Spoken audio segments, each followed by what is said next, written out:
This sounds like a stupid question. Probably is, because, yeah, go ahead. Skilled managers equals high morale, which equals all that cool stuff that you cannot pay for and you can't punish for. When you close off that feedback channel, you are not going to be able to hear the truth. In the first microseconds, your brain can't tell the difference between physical danger and what we call social danger. I'm pissed off at you. Me, specifically? Well, just because you're my boss and all. Employees tend to get promoted until they reach their level of incompetence. Go forward and don't suck. Folks, we are back. Another episode of the Managing with Mind and Heart podcast. It is now 2021, I believe our first episode of 2021. And I'm Ethan Nash. Mike, welcome to the show as well. Hey, I'm Mike Nash, and we are really glad to be here in a new year with y'all. Yeah. How are you feeling about putting 2020 behind us and moving on finally to 2021? It has been a long year, and 2021 is already starting out really interesting. So, hey, I'm ready to experience a new year with all that it brings. Absolutely. And one thing the new year brought to us is our guest today. And our guest today is Mr. Skot Waldron. Scott, welcome to the show. Hey, Ethan, Mike, thank you for having me. This is awesome. Yeah, we're excited to have you here, and I think we have a lot to talk about. I think we have some common interests as well as some things that, we just do differently. And I just wanted to first start out telling the audience that you spell your name Scott a little bit different than all the other Scotts I know. And you spell it Skot. Is that the name you were given at birth? Just tell me about that. What's going on? No.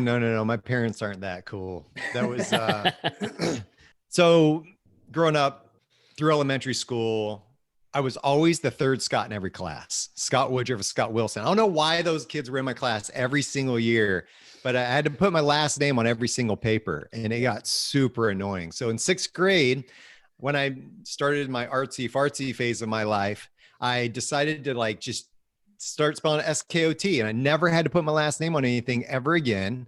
It distinguished myself. I branded myself basically in sixth grade, and I just put on all my art projects going throughout my entire career.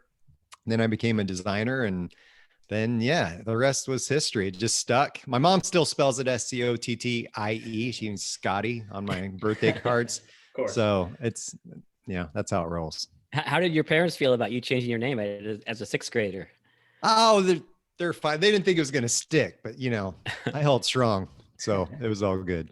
That's pretty cool that you started your artsy fartsy stage at sixth grade. That's pretty unique right there. I did. Yeah, it was a lot of things happened in sixth grade. I remember walking up to my new teacher and introducing myself. It's like, "Hi, I'm Scott." She goes, "Hi, Scott." So I was like, I started, my deep voice kind of kicked in sixth grade, I guess, apparently before other kids. But yeah, sixth grade was a fun time. And you started pretty early understanding how to brand yourself differently and understanding branding. And that seemed, if I'm understanding correctly, led you into a career in that area. And so just tell me a little bit about kind of your career and your journey and where that's led you today. There was a lot of art in my life. I was very creative musically. I did a lot visual arts throughout my life, but I was always a little bit of the logical guy too. So I was always the guy that said, "Oh man, I would love to do music as a career, but I'm not good enough to make it as like a musician. So I'll do music industry in college, right?"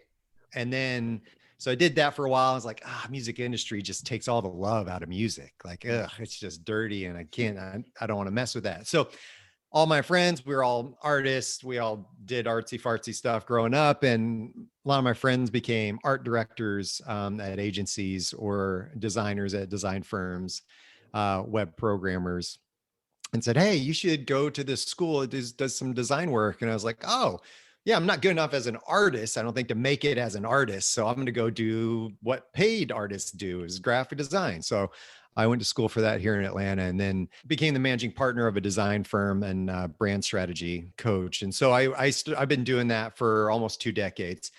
And an interesting thing, right? Because people are like, well, Scott, you're a marketing guy. Like you're in the marketing world, you do brand strategy world, but now you're like, you do HR stuff? Like, that's weird.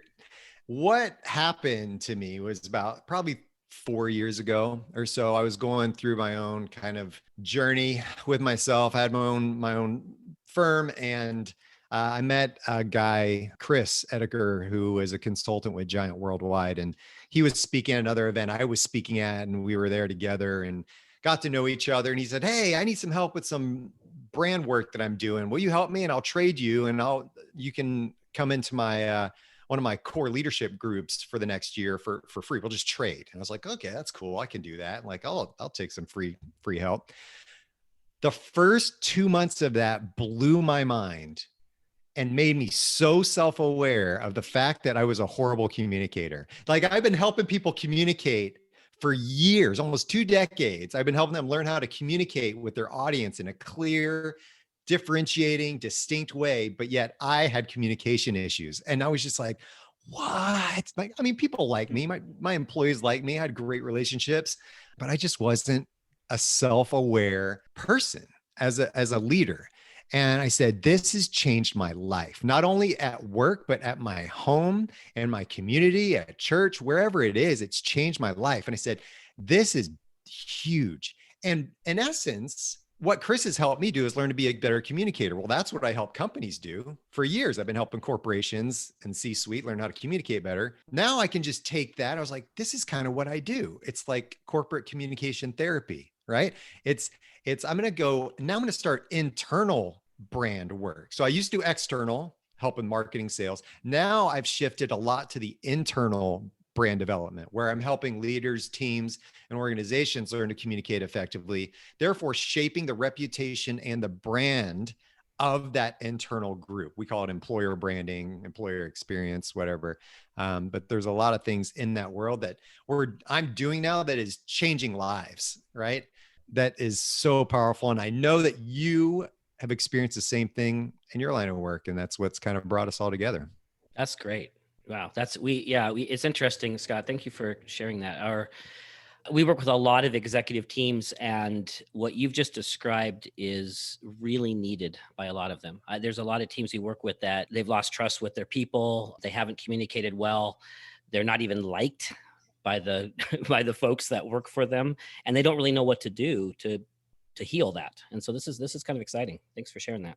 Yeah, there's a big opportunity, and I always throw the word brand. I'm a brand guy, right? I come from that world, and so that's the vocabulary I use. And a lot of people, when I talk about brand, your personal brand or shaping your brand, a lot of people think of the marketing aspect of that. And I know that that's the stigma with the word brand, but really, when I talk about it, it's all your brand is your reputation. It's what people say about you when you're not around. So as a leader, as an employee, as a team, as a manager, what are people saying about you when you're not around? When people go home at night, are they going to their wife, their spouse, whoever, saying, "Oh, Ethan, this guy on my team is a total drag." Now, Mike is brilliant, right? Mike's brilliant, right? That's exactly what they're saying. So they're saying, no, but like, what are they saying at the barbecue about their job? What are they saying to that reputation carries out through the community, carries out through other people, and it becomes either a recruiting tool or it becomes something that hurts that reputation of that company, right? And I think we've seen a lot of that over the past year with coronavirus and Black Lives Matter and the racial injustice stuff. A lot of companies being called out in their inauthenticity and the lack of trust that's out there and not walking the talk, right? And it's hurt a lot of organizations. Yeah, I want to pick up on that thread in just a moment here and talk a little bit more about kind of the specifics of what you work with leaders and leadership teams and employees on kind of building that brand and those communication skills. But I want to take a step back. You mentioned that you had this kind of moment of like, oh crap, I'm a really bad communicator and I didn't even know I was. I mean, why were you a bad communicator? How did that show up? I think it showed up through first, one of the foundational tools that we use is a tool called Five Voices. It's all built on Myers-Briggs science. And the guys that came up with the Five Voices were Myers-Briggs geniuses, right? We call them personality Yodas, and they like coin you in a second, right? And that was just part of it, right? But Five Voices came out of, hey, there's 16 personality types in the MBTI. I'm in, INTJ and ENFP, and there gets complicated. How am I supposed to remember my letters versus, and then remember yours and yours and yours and what that means? So it just got complicated, right?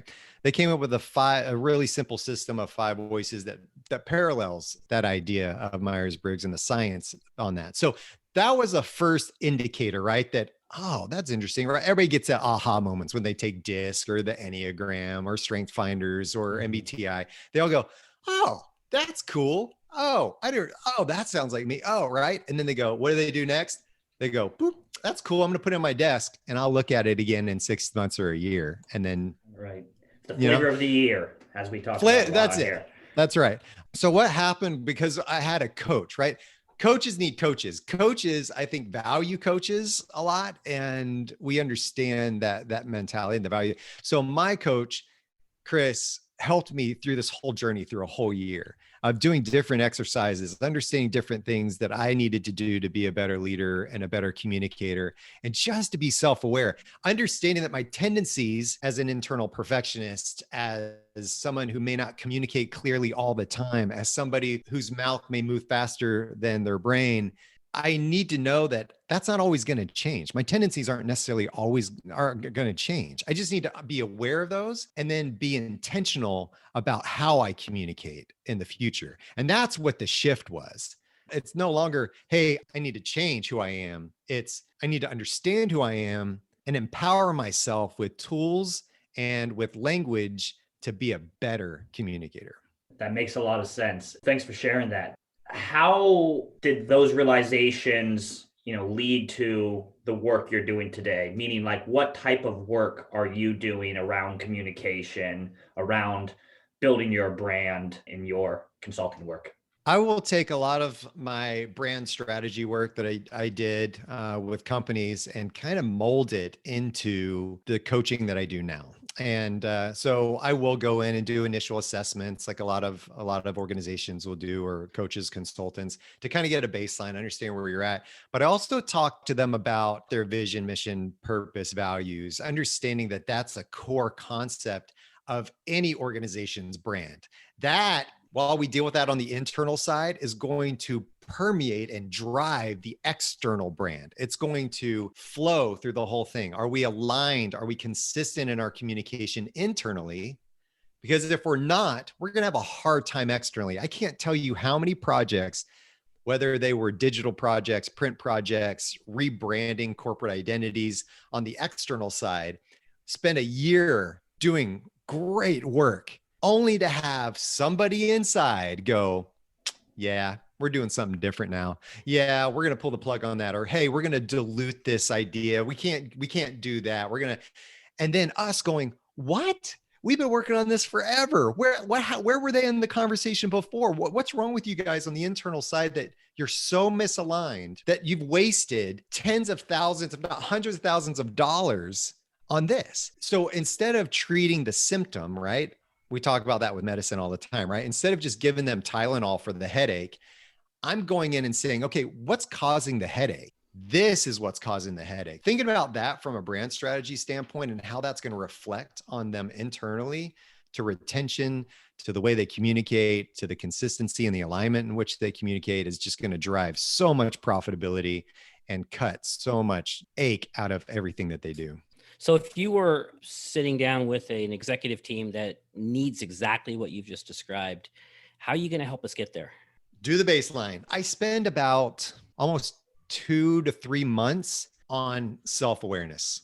We'll talk about the team dynamics a little bit, but it's really about being self-aware first, being humble enough, being collaborative enough, and being open enough to understand our own strengths and weaknesses so that we can then understand the strengths and weaknesses of other people around us, right? It's a core concept in what we do. So we become a leader worth following first. Then we start building our team. We start building the dynamics. We start building tools and resources that's going to help them do that. And then we go into the lead process, where then we start empowering other people on our team to then lead, multiply our leadership to other people. Therefore, expanding and multiplying the brand and the health of everything that we're doing. We focus a lot on data. I'm a data geek. I love data and charts and visualizations. And we go in and do a lot of kind of numbers type data and use that as a way to measure progress over time. So give me 90 days, I say, I will show you numbers that will show you an increase in communication or an increase in alignment. I will show you that data over time, and then you can understand the impact that this is having on your organization. You mentioned, that self-awareness piece is something that you always start with working on with leadership teams or executive teams. And from what I'm understanding, that is for the pursuit of getting that team more aligned. And it's hard for a team to get aligned if they're not, self-aware of themselves first. What do you think about that? Are we on the same page there, or do you see it slightly differently? I can agree with that. I think that being self-aware, as I said before, helps me be aware of other people as well. So understanding that I may not have all the answers, understanding that I have strengths to bring to the table, but so does Nancy. And then I can understand what she's saying, her perspective. I don't necessarily have to take Nancy's idea and implement it, but at least have to help Nancy feel valued, heard, and understood, so that then we can be more collaborative in what we do. Therefore, we can seek that alignment a little bit more when we have more of a collaborative atmosphere. The loudest voices in the room, shut up until the quieter voices have a chance to speak up. Now, they have to feel psychological safety first in order to speak up in that environment. But once they do, once we built that, give them a chance to speak, listen, then let's talk, right? Because then that's where that alignment's going to come out of pure collaboration.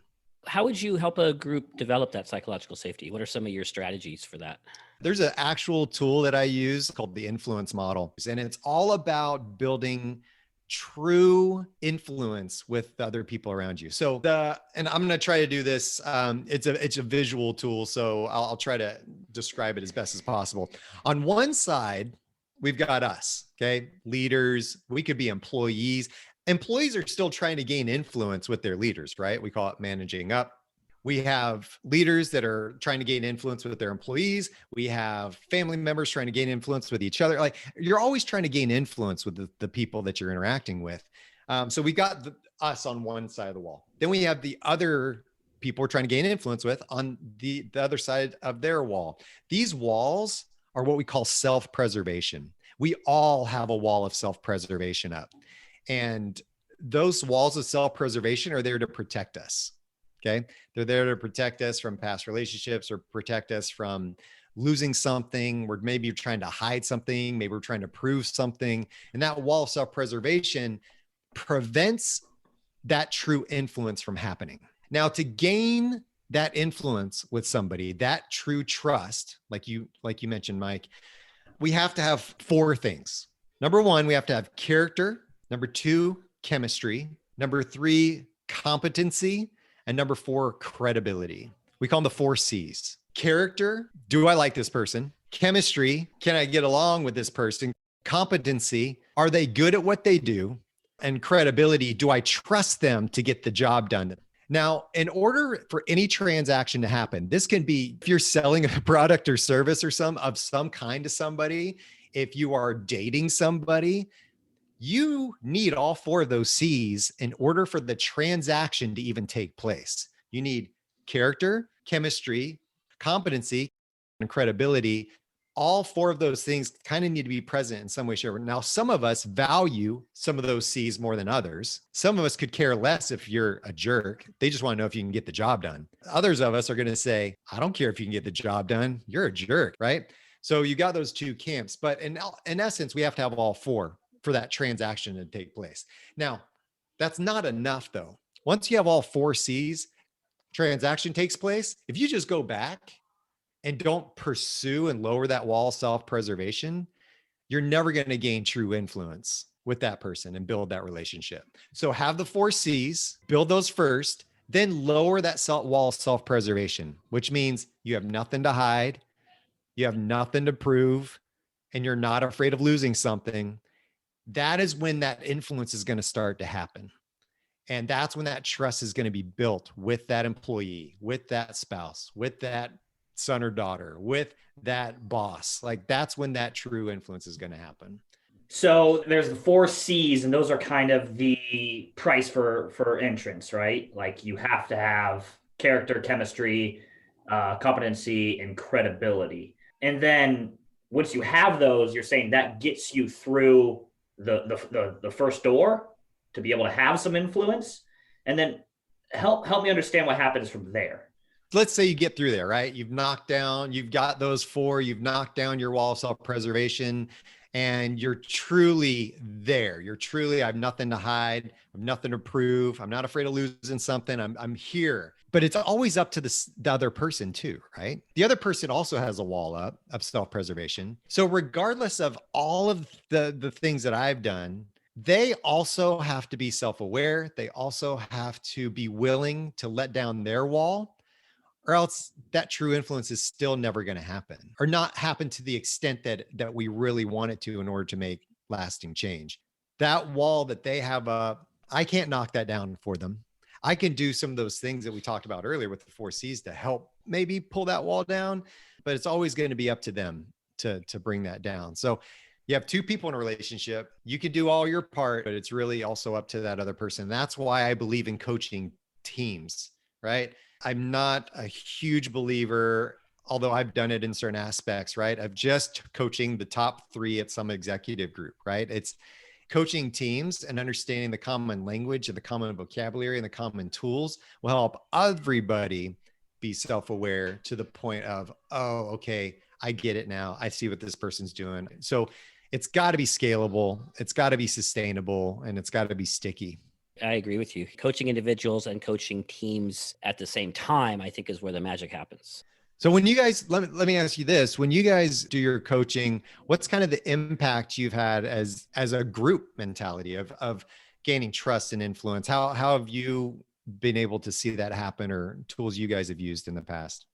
It's a good question. Yeah, we talk about psychological safety. We talk about building a culture of feedback and authenticity, self-awareness. A lot of what you've described, we go through those sorts of steps, and we go all the way down to the level of really practical skills. Like, how do you receive feedback without punishing the other person with your defensiveness, right? How do you give feedback in a way that is going to be, truth telling, but also maintaining that relationship, all the way down to specific like steps and skills.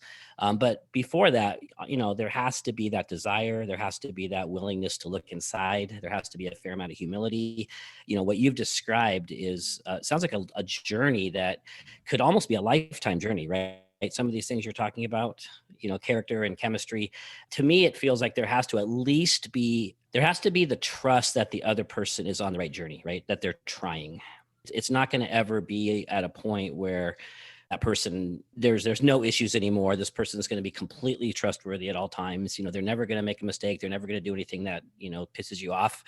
Does it make sense? Like how do you know that you got to the point where it's time to start the process of the other person now bringing down their wall? How much growth is enough, do you think, in the 4 C's? Gosh, that's tough. That's something that we've thought about a lot too. And I'll go back to the 5 voices. So there's certain voices that are stronger in some of the C's than other voices, right?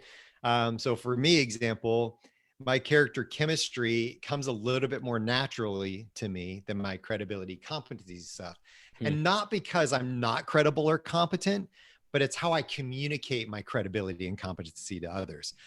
other people, because of my internal perfectionist nature, or maybe I don't speak up all the time, may see that as, oh, Skot doesn't have anything to bring to the table. Or maybe because I'm spitballing ideas so fast, or I'm shooting this way and that way, and I see this idea and that idea, that everybody starts going, I don't know about Skot. He's got a lot of different ideas and doesn't sound like he's really focused on any one idea, right? So does Skot really have the, credibility that we need, So I think that it's all in how I communicate that lends that strength or that weakness. Okay. That perception in other people. So the better I am at understanding myself and understanding that credibility competency may be harder for me at times, then I can be more intentional about expressing my credibility and competency to others, therefore helping boost my influence with others, right? Instead of it being accidental,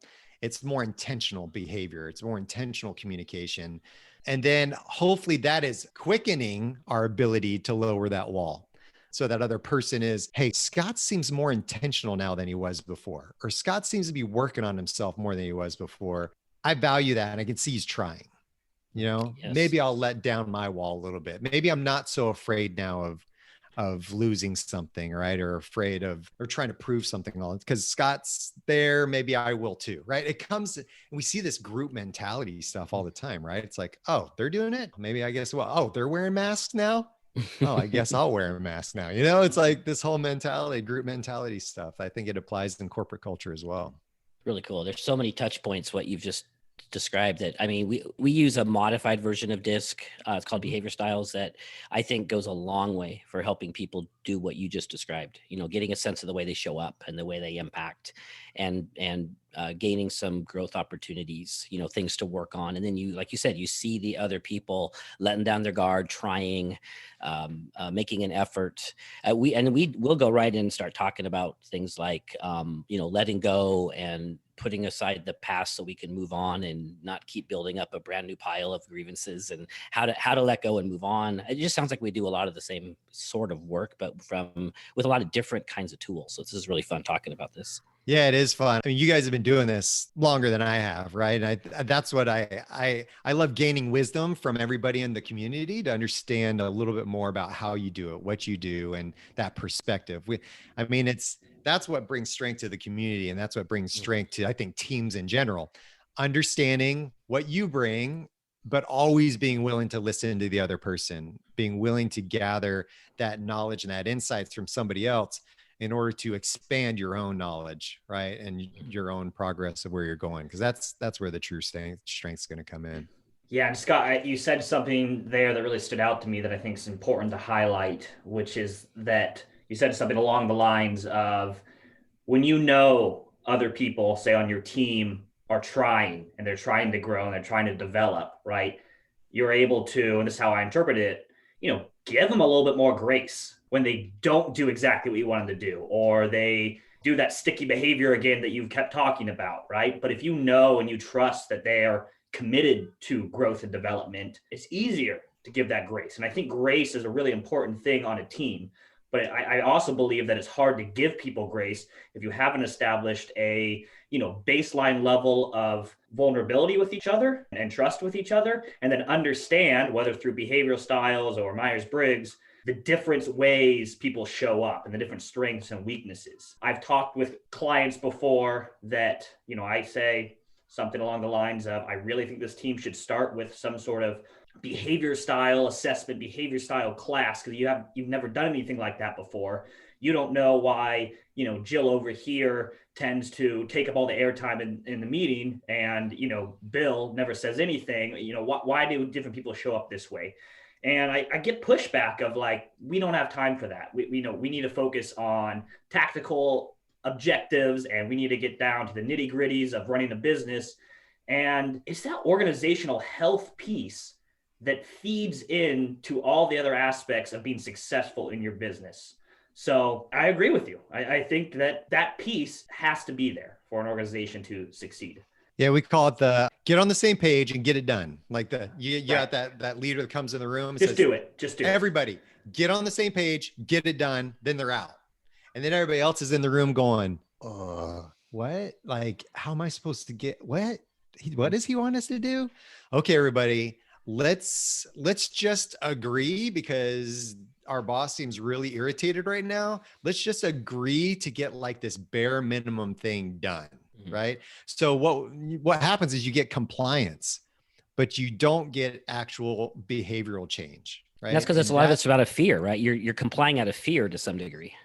Exactly. And I think that goes back into what you guys teach about the SCARF model, right? And that institution of fear, and not being able to lead from a position of authority, or respect or trust, but out of fear and manipulation, which, no culture is going to thrive in that. It's a short-term boost. You may get short-term productivity, but you're losing long-term loyalty. And as a brand strategist, loyalty is what we're trying to create. I'm a long-term guy. If you want a quick fix, I always told people this when I was working with them. They would come to me and say, "Hey, Scott, really quick, we need a quick Facebook ad." And I was like, I don't do that. Like, I'm not your quick fix Band-Aid marketing guy. If you want a long-term strategy, I will give you that. And that's what I'm doing here too. I'm not going to come in for a one-day seminar to change your whole organization forever. Mm-hmm. That's not the way it works anymore. It's the, how can we implement something that lends itself to credibility and accountability and lasting change and an overall strategy to drive that change. If you want to invest in that, let's talk. If you're into the quick fix Band-Aids because you just want to get on the same page and get it done, that's not me, right? We get these phone calls. Well, I'll have executive team or a CEO or somebody call, and they want the moon and back. They want trust built. They want communication. They want all the stuff. And I'm all excited about this phone call. And then he'll say, or she'll say, "Okay, you got a half day. I'm going to give you a half day to make this happen." It's like, are you kidding? Yeah. You want me to come in and change your whole organization in half a day? Yeah. Okay. You've mentioned managing up a couple times, and I would love to just get a little bit, even practically speaking here, what can someone do who needs to manage up? And I want to preface that with, I can't tell you how often in a workshop or a coaching relationship I hear, "Well, what do you do when your manager is the one who's not following these principles? Or what do you do when it's the manager, my boss, who's the one who, isn't getting this concept that we're all working on and we're all moving forward, but it's my boss who's the one that's in the way. And she's the one that's, et cetera, et cetera."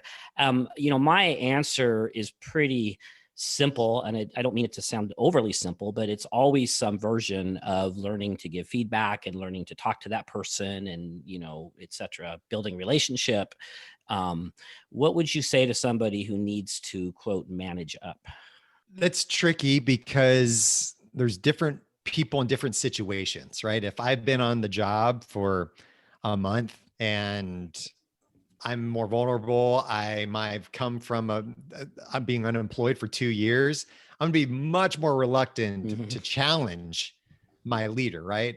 There's another tool we use called the support challenge matrix. It's imagine an XY axis. On the Y axis is high support, low support. On the X axis is high challenge, low challenge. In order to create cultures of liberation, in order to liberate myself, in order to liberate others, whether it's my boss or my employee, I need to offer high support, which means I'm here for you. I support you. I give you the tools and the access and the resources, and I trust you, all the way to high challenge. Hey, I want you to be better. Hey, have we thought about this? Hey, accountability. When are you going to have this done? Okay. And then letting them be, right? So we got to have high support and high challenge. So with that person, managing up, it's all about understanding, number one, ourselves, and then asking ourselves a few different questions. I run my clients through an exercise where I will actually have them go and answer a few questions, right? About expectations of, is my role clear in this organization?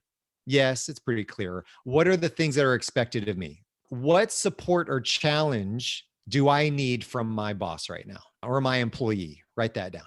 What's undermining my influence right now? And then I write that down. So I do this for my own self, okay, as an employee trying to manage up. And then I have them bring this to their boss and I say, listen, this is going to create a dialogue, an open conversation from a position of humility and learning and growth for you.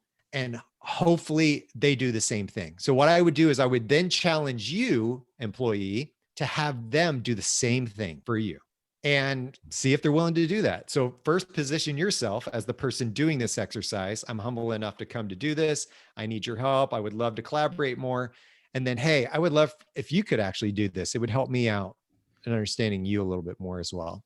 So that hopefully kind of opens up some dialogue. And that's what I think it's gonna take. I think that's great advice and a great exercise. And I hope our listeners use that and try it out.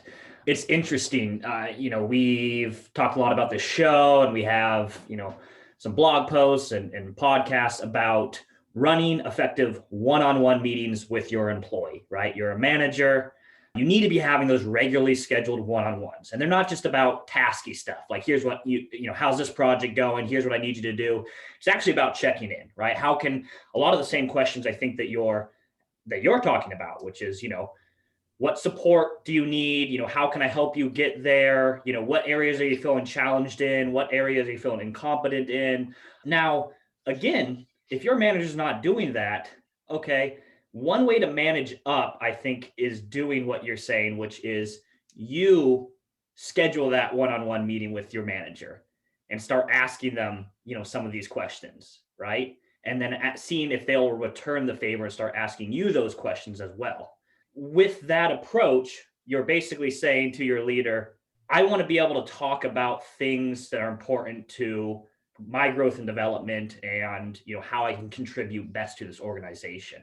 So anyways, I was just making the connection there between having those one-on-one meetings and managing up by purposely going out and scheduling those with your managers rather than waiting for your manager to schedule them with you. I love it, man. Right on. Because I think what we're talking about here again is being proactive, not reactive. Right? Taking destiny into your own hands and making things of yourself. And I think, again, over 2020 was a lot of reactionary behavior from all sides, personal and corporate and business organizations. A lot of reacting and rightly so. I get it. Everybody went in self-preservation mode of understanding this is my stuff, me.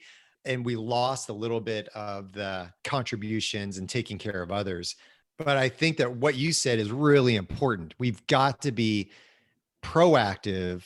And the businesses that did that, the leaders that did that 3 years ago were not as affected in 2020 as the ones that were all of a sudden going, oh yeah, we believe in racial justice. Like, we believe in that too. Right. And it's like, where have you been for the past, several decades, so I think that from an employee standpoint, is really important. I appreciate you saying that. That was good. Well, and just something else that Ethan, that just reminded me as you said that, what that requires is us maybe helping the employee or the manager, whoever we're talking about here, get out of that bit of a victim mentality they get in, right? Where, well, my boss isn't doing what I need him to do. My boss isn't meeting my needs. So therefore, I'm stuck. There's nothing I can do except complain and kind of bitch and moan about it. And, and it's a different mindset when you say to yourself, look, I can promote change here. I can influence. I can actually move the bar higher. I can do that myself. And I think that's a bit of a paradigm shift for a lot of people who are kind of in that mode of just, like I said, kind of a victim mode. So helping someone realize that they have agency and that they have influence is a pretty valuable and I think rewarding coaching endeavor. Right on. I think it's all about, becoming liberators for other people and becoming liberators for ourselves, right? Do I give myself the right support and challenge? Okay. Yes. I may give myself a ton of support. Scott, you're great. You're good enough. You're good enough. You're good enough. But then when I don't hold myself accountable, I don't push, I don't challenge myself enough. Or maybe I over challenge myself and then I come down on fear manipulation for myself, right? Yeah, beat yourself up. Pushing, all that, right? And I don't offer myself enough grace, enough support. And that empowerment is so important for ourselves in order to make progress as employees, as leaders, as change agents inside of our organizations. It's just so important. I feel like there's so many things we could talk about and so many things we should talk about. I mean, you've said things that span our interests, so we may have to do a round two at some point. But Skot, I'm curious, do you have anything else you want to leave our listeners with? Any words of advice in terms of, what you're talking about, whether it's the influence model or managing up? Yeah, there's a free resource that I talked about earlier called Giant, and everybody's can get that. It's free forever for everyone.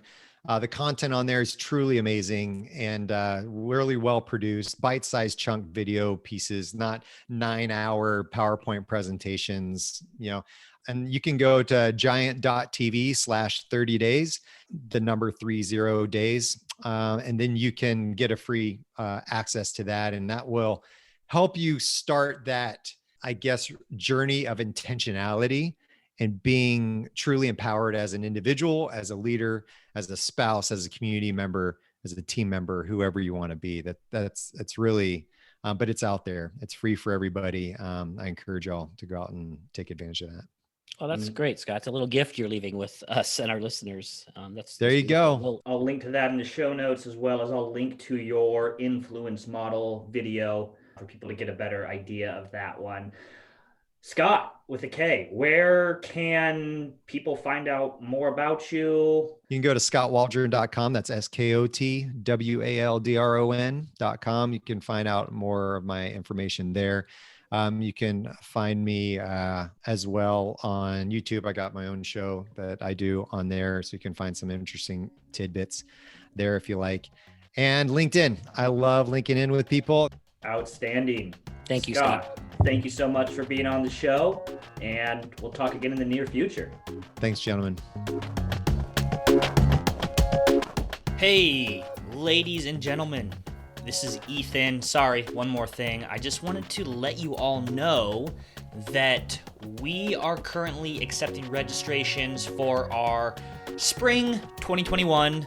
Yes, we are now on to 2021. But our spring 2021 Managing with Mind and Heart online experience. This is a 5-part virtual workshop. And the Managing with Mind and Heart workshop is something that Nash Consulting has brought to thousands of leaders and hundreds of organizations across the country. And we don't normally do this. We don't normally offer kind of a public online offering of this Managing with Mind and Heart course. But I would encourage you to sign up and join us. The day 1, we're going to be talking about the leadership mindset. In day 2, we will be discussing behavior styles and managing others with trust and respect. Day 3 is all about performance management and getting the best from your employees. And day 4 is about the positive and professional workplace culture. And lastly, day 5 is on communication and sustaining all this great work that you've done over the last 5 days. These are non-consecutive, right? You're not going to go 5 full days in a row, but they run once a week starting April 1st. We do offer CPE certificates for the 35 hours of management training. Go to www.nashconsulting.com and you will see top of the screen a banner for our Spring Leadership Development Workshop series. Don't miss out on this. We would, again, love to have you a part of it.